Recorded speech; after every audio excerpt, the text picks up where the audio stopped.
Day, a wonderful person that I've known for several years now.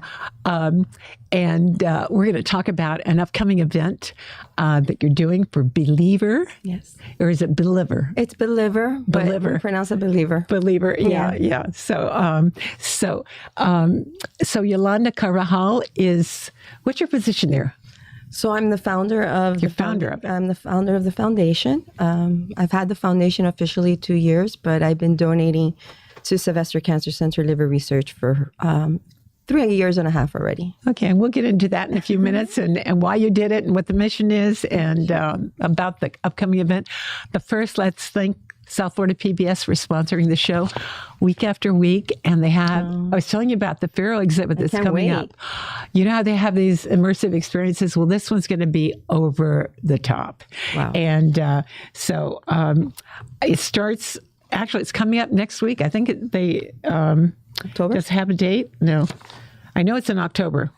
So I can't wait. And it'll be for quite a while. They don't, and they get school kids to come. The impact that this thing makes and educational, is enormous. So thank you, South Florida PBS, for all you do for our community and for bringing us these amazing experiences. I mean, that's a great exhibit, so kids could see. A lot of kids. Well, they learn about history in a fun way. So important. Yeah, my husband's going to be super excited. He loves anything that deals with Egypt. Exactly, and the Da Vinci exhibit was another amazing educational experience for them. And speaking of educational experiences, let's talk about what your foundation's doing and how it came about. And give me the history first, because there's a reason you started it. So we started it. I want to say 3 years ago, we were celebrating, my father-in-law was cancer-free from liver cancer. And so we did this huge celebration at my office, celebrating life. And I called Sylvester Cancer Center and I said, I would like to donate some money to research, to liver research specifically. And I thought it was very easy, you just call and say, hey, I'll give you a check.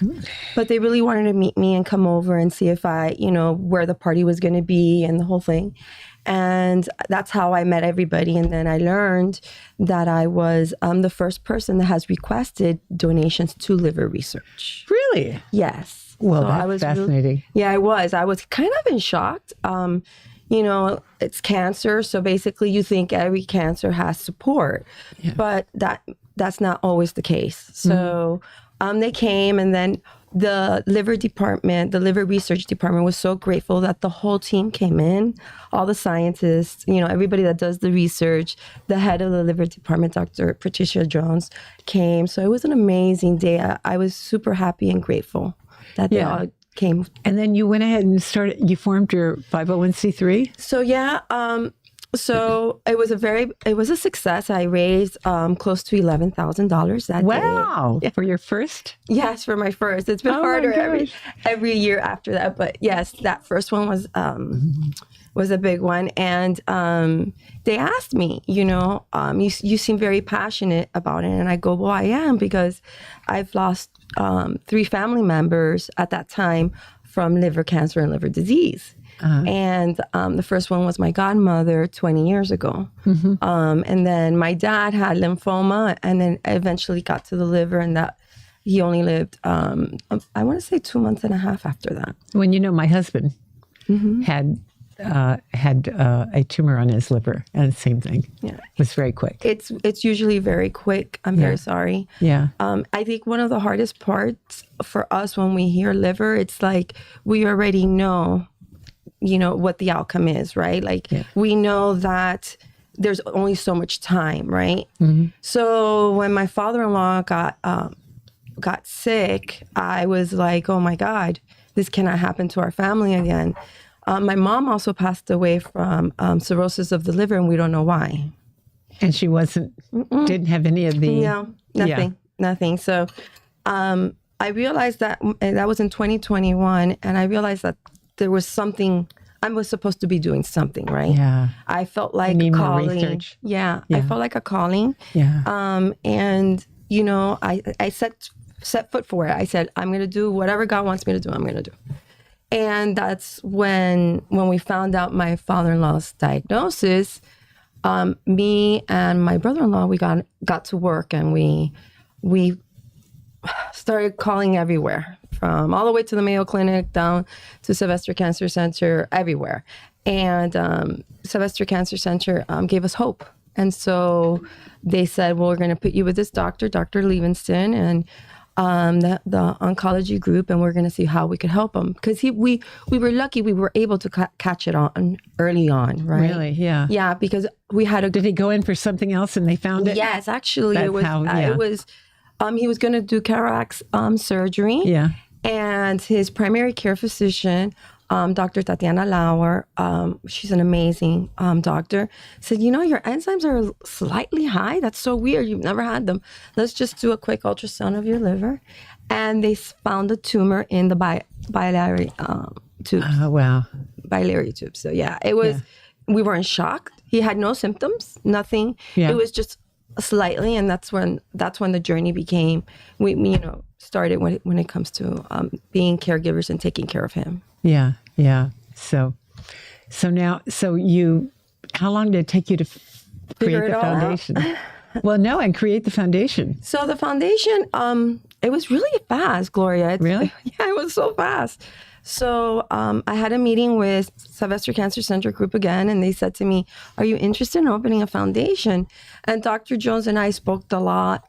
We saw what was missing in our community. There was not enough education, things like that. And I said to myself, well, I'm willing to help. I love to help. So I said, well, let me start the paperwork and become, an official foundation. Yeah. Mm-hmm. Become an official foundation. And so I did. And they told me it's going to take like at least a year for it to be approved. They ask a lot of questions.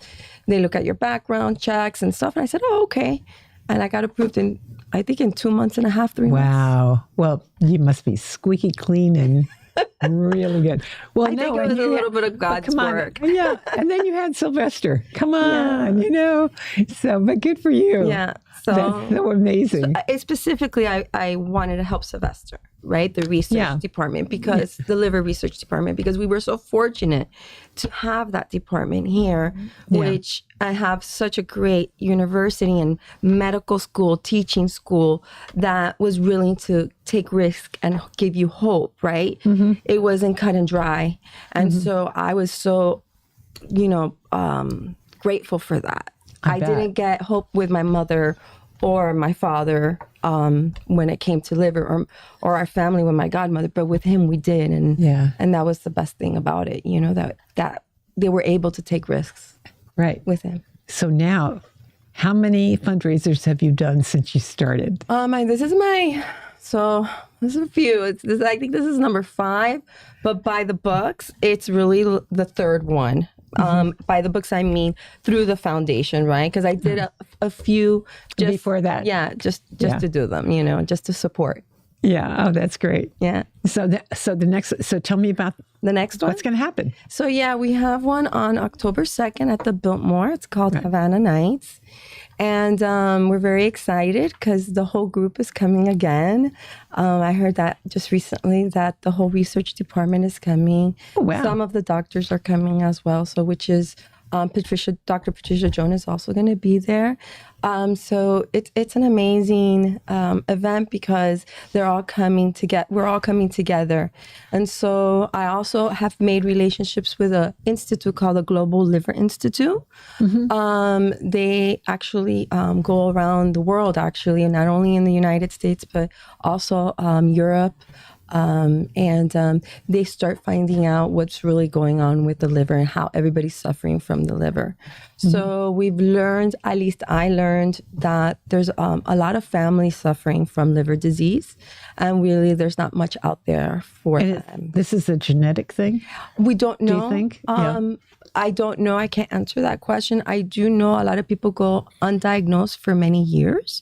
Mm-hmm. I just went to the A3 event in Washington, D.C. I went to talk at the Hill regarding our family. And I learned there was a lot of patients there advocating for themselves or advocating for their family members that were diagnosed with MASH, which is fatty liver. Fatty liver disease. Fatty liver disease. And they didn't go diagnosed for like maybe 8 to 12 years. And then once they found out that it was too late, they were having issues with their liver, and then they have to go into the transplant. So there's no, other than an ultrasound or an MRI, whatever. There's not a real, in my experience. Non-invasive. Right. In my experience, what I've seen and heard, there's not a like real true protocol. I want to say that when you go to a doctor and you say, hey, I feel this or I feel that, or your enzymes are a little bit high or whatever, there's not really a true protocol regarding checking your liver every year, right? So to where you do mammograms every year, exactly, you do, like but you don't do that for liver. So trying to catch it early on, right? So that's what I learned. I learned a lot. It was very stressful because you hear all these stories and you thought you were the only one, right? But the truth is that there's many people in the United States suffering from fatty liver. They don't even know it. They're walking with it and they don't even know it. Yeah. Yeah. And there's no easy test for it. You just have to an ultrasound. Usually, it doesn't or make the sense. enzymes. Usually, when it's detected, is really later already in the disease. Does it make sense for there to be like we do for everything, for colonoscopies, having a baseline? Right. Does it make sense to have everybody have a baseline? Yes, and that's then the key. 10 years, 5 years later, another. Yes. So that is the key. Is that kind of a preventative thing that that's what they're trying to do? Through? That's what we're trying to push. At least the Global Liver Institute is trying to push through that. Hopefully, I will be attending another event in November in Washington, D.C. That will be talking about all the latest medications that are out there, what protocols should be in place, things like that. So I'm part of. They want me to be part of that as well. So hopefully I will be able to attend to that one. I've just been so busy with our thing that I haven't said yes to that one yet. But what we haven't talked about is this is not your real job. No, it's not. Physical therapy is your real job. Physical therapy is. Tell me about physical. Tell me about your physical therapy office. So my husband and I have been owners of a physical therapy office for 18 years. It's called South Florida Rehab and Training Center. And we have 2 locations, one in South Miami, close to the Big Cheese, so you have an idea. Yeah. And then the other one is in Naranja. Oh, really? Yeah, in Homestead. And we also have a movable one. I go to some clinics to go see some patients there to make their lives a little bit more easier. And hopefully by November 1st, we will have one in Doral. Oh, you're kidding. Yeah. Oh, see, I didn't know that. Yeah, no, I forgot to mention that too. So obviously I'm going to have to get you involved in the Doral West Aid Women's Club. Okay, yes, congratulations. Oh, yeah. So we're working on everything. We've got so we have to get the 501c3 thing too. I know you're in the process. But it's like, you have to apply for that. And like you said, it can take a long time or a little time. Right. You never know. Yeah. So we'll see. So we'll keep you posted on that. Please do. Meantime. Yeah. And I know who's going to be your president or vice president. You're the president, the vice president. You know that when we got into the Women's Coral Gables Club, we joined together. Oh, you're talking about Nadia? Yeah, we sat together and everything in the same table. We went to the first meeting together, and we she became members at. Do you know she speaks 3 languages? Oh, I didn't know that. English fluently, English, Spanish, and Russian. Wow. Yeah. No, she has a resume you won't believe. In fact, I'm thinking if there's some business out there that needs somebody that is super skilled in IT and everything, I think she's doing real estate, but I think with kids she'd like a job that like has a salary because real estate doesn't have a salary. Right. Yeah. Right. But yeah, so she's a neighbor of mine. She lives in Doral Isles. Yeah. So she's great though. Yeah. And Maria Prado. You know Maria. Maria. the general manager of the International Mall. Yeah. So we got a lot of good people. Barbara Romani, It's going to grow. who is Doral such a big city now. I mean, it's huge. from when it started to what it is now. I It's know. completely different Yeah. now. So, It's its own world. It's its own town. where's your rehab going to be? So do you know where that famous Italian restaurant is? Divieto? Yes, it's going to be around that area right there. Oh, yeah. Is it right off 41st Street? Yeah. Oh, yeah. So great. Yeah. All right. So we're going to be there too. So Yeah, right. I'm trying to help my community as much as possible when it comes to physical therapy. We're in every insurance. So Oh, you are? yes, in 2021, I got to work. We were so slow. We almost closed our offices. And I got into, and I don't know if you know, there's a lot of times insurances are closed. Like you cannot become participating. No, with an yeah, insurance. no. So I was very lucky. I had nothing to do. So I said, well, let me call all these insurance companies that I've applied before. And they had said, no, we're closed. Let me try again. And they said yes. So I was like, okay. So I back in business. Yes, I'm back in business. Yeah, because you can't run a physical therapy if you don't take insurance. No, because too many do. Mm-hmm. Yeah, so you're competing with all the ones that can take everything. Yeah. So we were very fortunate, and we got into every insurance. So well, congratulations. Thank you so much, Gloria. Somebody's looking out for you. You're an angel. Thank you. Angel's looking out for you. So let's talk more about this event that's coming up. Sure. How much does it cost a person? What do they get for it? What do you? How does the program go? So it's a beautiful event because it's at the Biltmore, and the Biltmore is Biltmore's great. gorgeous. It's going to be in the Grand Ballroom or the Granada? No, actually, or I have not that big yet. Not but that yeah, big. we're around right now. We're by 75 people. Our capacity is 100. And Danielson Gallery? Where are you do you know going where to be? that really beautiful restaurant is on the first floor with that gorgeous bar? Yeah. Yeah, we're there. Oh, you're in the bar? Yeah, right. Yeah, no, I know exactly. Yeah. I went to a wedding there. I've been, So I've it's been to a lot of stuff there. I did. Last year we did it there, and this year I decided to do it there because we weren't able to fill it up. So I'm hoping to fill it up to capacity to 100 people this year. Yeah. And so the tickets are $150 per person. That's cheap. It's I knew the economy wasn't going to be. I mean, we're all struggling, right? So I really wanted it to be feasible for everybody. So are you going to have just hors d'oeuvres and drinks? Yes, we have hors d'oeuvres and drinks. We're going to have a pasta station. So they offered me a pasta station. The Biltmore has been very gracious to us. Wonderful group of the people there, the coordinators for the parties. They're wonderful. Yeah. So we're going to have food and drinks. We have a violinist that donated his time. Oh, so really? we'll have some music. It's called Havana Nights. Yeah. So you could come with Gloria Vera. Yes. Yeah. All Havana chic, Yeah. And Tropical. yeah, very tropical chic. Yeah. And we're going to have Dr. Jones is going to talk a little bit. And I'm going to thank my sponsors as well. We had some great sponsors this year. Yeah.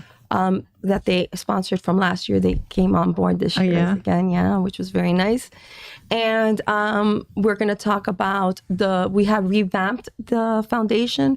We have a new website. We're going to have a new logo. So we're going to show all the new things that we've done. The unveil, yeah. Showing all the new things that we're doing. And my experience at Washington, we'll have videos on that as well.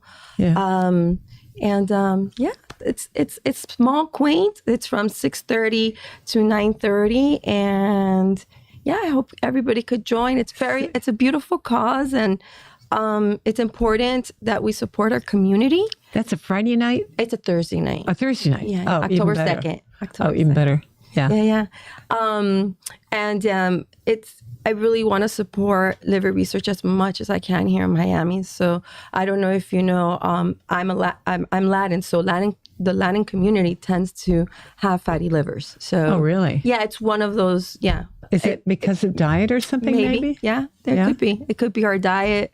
But that's where the research comes stress, in. I don't know. That's where the research comes in. Yeah. Yeah. Dr. Jones will be talking a little bit about the research that she's doing right now. So. Yeah. So tell me, before you bought your business, okay, what did you do? Oh my God! What's your story? Many. Where are you from? I've had so many hats. Where are you from originally? So I'm from Miami, Florida. My parents are Cubans. They came from from Cuba in the they came to the United States in 72, but they left from Cuba to Spain. So they got married in Spain, and they had me here in the United States. I was born here. They weren't going to stay. They wanted to go back to Spain. And anyways, but family was here, so they stayed because family was here. And I've been in the medical field since I was 18. I worked with a wonderful doctor, Dr. Juan Renejada, who is a psychiatrist, still working. And I worked with him. That was my first job. And then I went to Miami-Dade. I'm proud graduate of Miami-Dade College. There you are. So are you one of I am Miami-Dade? I am Miami-Dade, yeah. And I'm also a Jackson baby. So I oh always my gosh, don't tell me. Yes, I'm a Jackson baby. Oh my goodness. So I'm very proud of Miami-Dade. I got my AA there, and I did a vocational degree in the medical field. At that time, there was a program for like office management. So you would learn coding, billing, how to manage a doctor's Very office. practical. Yes. Yeah. So I got a degree in that. And then life shifted. I fell in love with my husband, Gabriel Carvajal, and we've been happily married for 26 years together. Wow. I don't even know how long we've been together, like more than that. So that's like a long time. And we fell in love, got married, and then he went into physical therapy, and he went to Nova University. Undergrad, he was UM, so he graduated from the University of Miami, and then he went to Nova.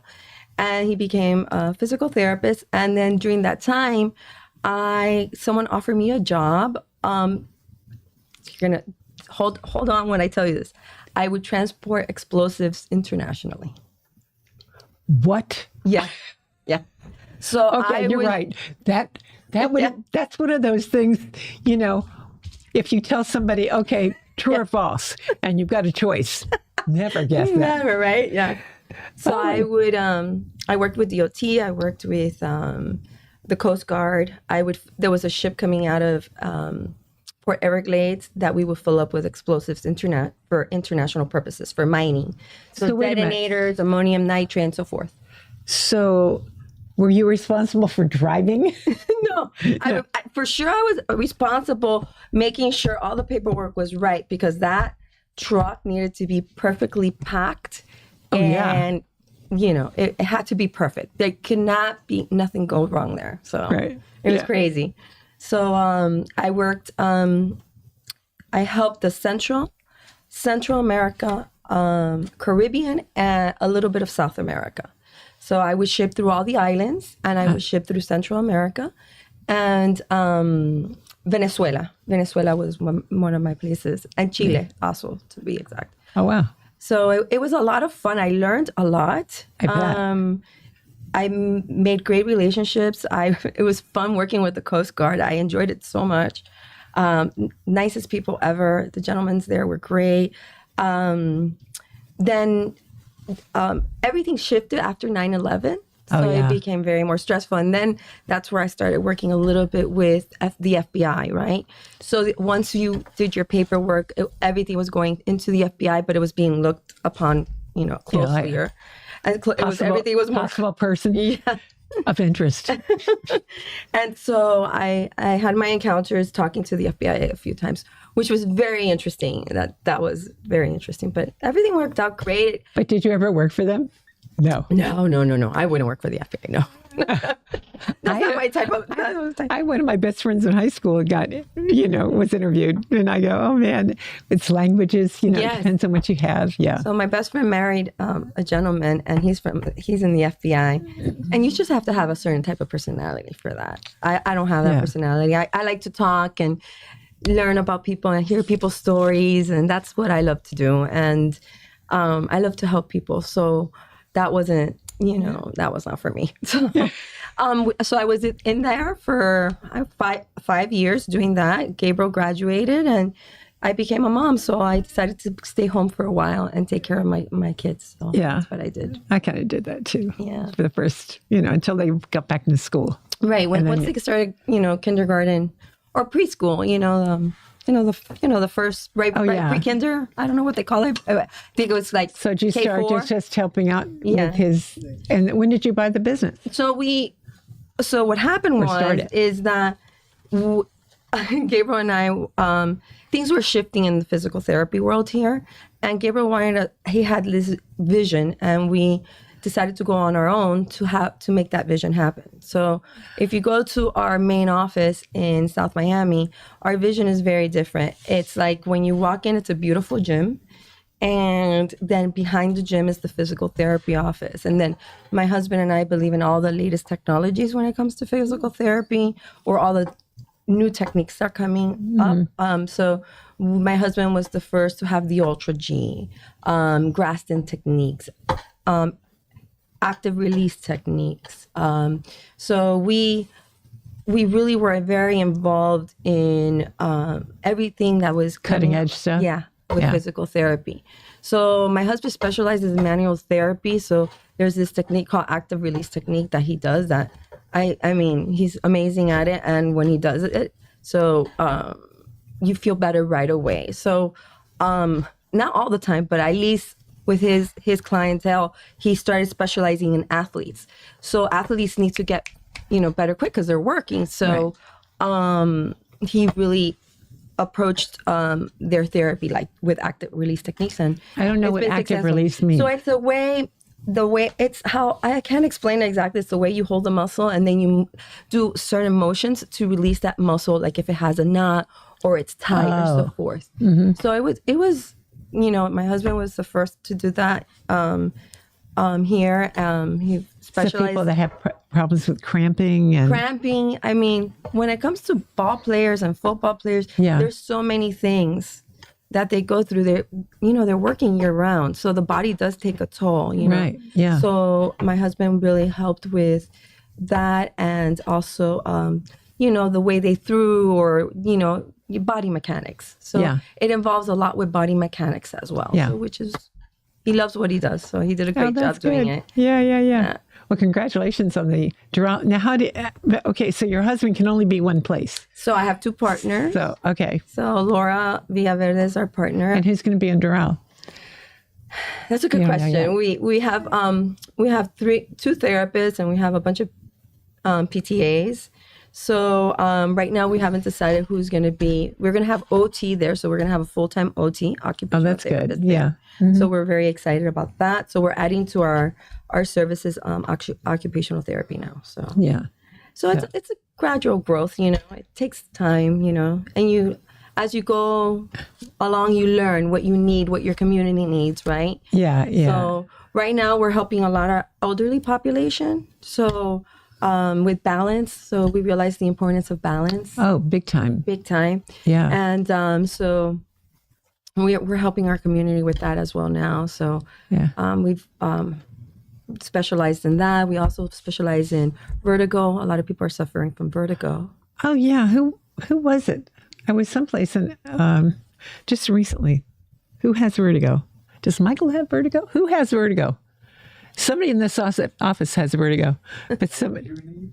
Yeah, no, it's from the ear. Well, it's an imbalance in the ear. You get dizzy. It's a little bit of like the crystal. People don't know who we're talking to. Yeah. Zoni is our producer, so on Zoni. There you go. So thanks for helping us out here. What's that? I think it's Richard. Yeah, right. It's him. He said, look, it's him. It was you with a vertigo. Yeah. It was you. Okay, I thought so. So we help. I was going, where have I heard this before? So we do help with vertigo as well. So you need to talk to Michael. Michael won't come to my office. I keep telling Michael, ven para acá so I can fix you. And he says, that's the problem. He said, ven para acá. He doesn't speak English or Spanish. No, he understands. He understood. And he's like, no, I don't want to go. I don't want to go. No, right? Yeah. But he's such a, he works so hard. Like, I think it's hard for him to separate from work. You think? You think? He was here. Do you know what? He was here on Sunday. I mean, he's always here on Saturday. Look at him. Right? But then, So everybody knows there's this like window right in front of us, and that's Michael's office. And that's why. Right. He keeps coming up. He's entertaining in front of the window and telling. Right. So we've got 1 minute to go. So. Give your last push on your event, and then if people just want to go into your website, what's the website? So it's easy. So Instagram, is the latest thing. So all the information's on Instagram right now, which is Believer. So it's BEE dot liver and then underscore. I hope I didn't get those confused because I always see like B dot like liver underscore. Yes. And so you could get all the information there. There's the invitation is there with the QR code if you want to purchase a ticket there. Okay, I got to tell you, I'm not an Instagram fan. So I'm old fashioned, and I don't even use Facebook that much. I'm email and website. So the other Tell me how to get to your website. So the other way is you could go to our website. We just went up believer.org or something. Yes, it is actually. Is it BEELIVER.org, See, which is great. Easy peasy. Easy peasy. And then you could also call me or just call me. My number is 305-310-3585. You could also email me. It's YG@Believer, BEELIVER.org. So, okay. That's it. Done. It's okay. done. So our time is up. Again, thank you, South Florida PBS, for allowing us to bring you educational shows and people that are making such a great impact in our community. Thank you, Gloria. You do wonderful things. But thank you what you're doing for liver research, because it really is one of those orphans. And I'm so glad that you created your foundation and it's doing so well. So again, thank you all for joining us today. And